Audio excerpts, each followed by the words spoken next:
За өнөөдөр та бүхэндээ арслангийн амьдрал болон тэдний алаан хядаан эвсэл бахархлуудыг хэрхэн байгуулдаг, нэгддэг, нийлдэг, салдаг, сарндаг, үхэж үүрэгддэг нарийн ширийн зүйлийг өнөөдөр та бүхэндээ ярьж өгнө.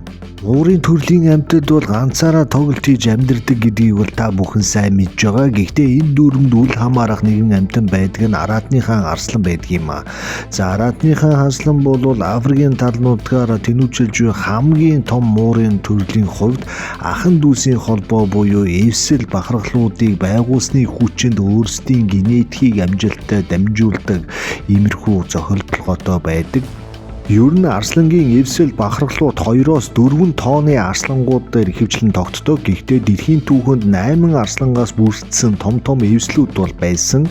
Эвсэл бахархлууд дотор ихэвчлэн ах дүүс, үеэлүүд байдаг. Зарим тохиолдолд нагац ах болон эцэг нэгтэй бусад ахан дүүс мөн санаа оноо нийлсэн золбин арслангуудын нэгдэл байдаг. Яагаад ингэж эвсэж нэгдээд байгаа юм бэ? Гол шалтгаан нь бол бусад өөр эвслүүдтэй одоонуудын хийхэд хүч тэнцүү эсвэл хүч илүү байхын тулд ингэж эвлэлдэн нэгдэх байгалийн шалгарал, байгалийн захиалга байгаа учраас тийм.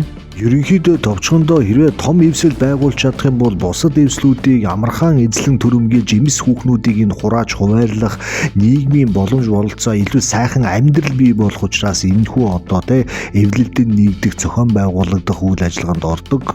Ерөөсөө зэрлэг байгалийн хуулиар хэн илүү хүчтэй, хэн илүү хамтарч эвсэж нэгдэж чадсан өөрийн үр удмыг Африкийн тэр том тал нутгаар тал тийш нь цацдаг.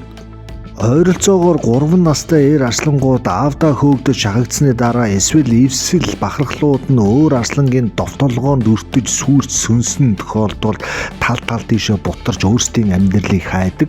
Ингээд бутарч сүнсэн эвслээс шахагдсан бацаан арслангууд дараагийн 2-3 жилийн турш биедаан газар нутгаар тэнүүчилж хөгшин хүчрэхэг ирчүүд эвслүүддээс нэлээд зайтай амьдралаа авч явна.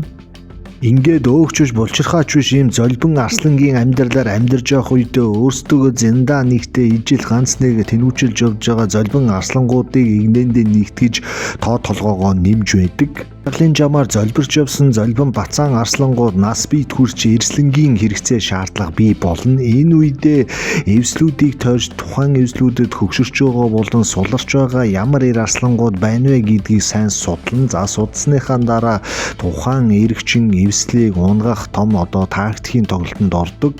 Ер нь юу яадаг шүү. Бүх эр арслангууд 3 нас хүрэхээр өөрийнхөө ижил сүргээсээ эцэгтэй хөөгдөө зодуулаад явцдаг юм биш. Ерөнхийдөө яг 3 нас хүртэлх байж байгаа хугацаанд эцгийнхээ дарамт шахалтыг тисээ даваад гарч чадсан гарууд нь ерөнхийдөө жоохон шийр зааж эцэгтэйгээ нэг тогоонд багтахгүй учраас өөрсдийн амьдралыг хөөгөөд явдаг. Харин эцгийнхээ нөлөөнөөс гарч чадаагүй эцэгтэй доромжлуулаад зодуулаад нүдүүлээд өөрөөрөө амьдрч чадахгүй арслангууд бол эцгийнхээ нөмөрт төлдөг бас ийм тохиолдлууд бий. Ерөнхийдөө арслангуудын амьдардаг газар нутагт байгаа нийт арслангийн ягтаршил ерөнхийдөө хэрвээ гэдэгдээ цаашдын тулаан, алаан хядаан, эвсэл бахархлуудын хувь заяа шийдэгддэг. Ихэвчлэн ягтрал ихтэй байгаа газрын арслангийн эвслүүд ойролцоогоос 3-5, 5-аас дээшээ тооны байдаг учраас өрсөлдөөн бол нэлээд ширүүн явагддаг.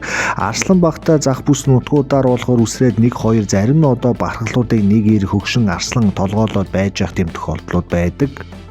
Үржил шинтэй ан амьтан ихтэй агнуурын гол бүс нутгуудыг хамгийн хүчрэхэг залуу эр арслангууд өөрсдийн хүчээр талхилан зовоож тэндээ эзэн суудаг. За үүнийг дагаад эрслэнгүүд болон эмэгчингүүд бас шавж тэр яваар нэлээд арслангийн том сүргийн бүтэц бий болно. За энэхүү эвслүүдэд цохигдож, ялагдаж, гутамшигтайгаар зүхтаж явж байгаа эр арслангууд 1-2 тонны эр арслангууд бүс нутгийн хамгийн захыг бараадаж амгийн амар хялбар эзэлж болох жижиг сажиг эсвэл хөгшин арслантай эвслүүдийг онилж дотолгоо хийдэг. Эдий чинээ олон эвсэл, олон арслантай бахархлууд хүчийг олох тусмаа төврөгөө буюу энэ арслангийн ягтаршилтай газрын гол цөмрөө тэмүүлэх иймэрхүү байгалийн зохиолдлоготой байдаг. Яг ийм учраас арслангийн судлаач нар ерөнхийн агнуурын гол цөм болсон газар түүний тойроод байгаа 7-8 төрлийн өөр эрэгчин эвсэл бахархлуудын дунд хэрхэн зодоонуудын болох нь яах вэ ийхүү гэдэг бүх маневрыг судал тэмдэглэж харж идэг. Өөр захын дүүргийн арслангийн эвслүүд дээр бол ерөнхийдөө иймэрхүү толгилцоон зодоонуудын бол маш ховор голно. Яг хөө энэ тэнд одоо зогтож явж байгаа одоо бяр сууж байгаа залуу эрслэн арслангуудын жижиг бүлгүүд одоо захын нутгийн хөгшин арслангуудыг бас бойлдод зодож цуснажтой нь ходжиж бас янз янзын бас туршлага судлах иймэрхүү юм бол болдог. Жинхэнэ эцсийн дүнгээ тавьдаг гол алаан хядааныг цуснаас хамаардаг газар бол төвийн бүсийн хамгийн гоё одоо сүхрийн нүүдлийн гол одоо шугам дагуу байрладаг. Яг энэ шугамыг эзэлж байгаа арслангийн эвслийн одоо эрслэнгүүд болон зулзагнууд маш сайн бяр суудаг учраас хамгийн сайн устай, хамгийн сайн махтай газрыг баргадаж энд ийм том алаан хядаан болдог. За ингээд арслан болон ан амьтан сонирхдаг үзэгч сонсогчдор маань орж гараад ойрхон байж байгаарай. Түн удахгүй дараагийн арслангийн том эвсэл бахархлуудын бичлэгүүд орж ирнэ.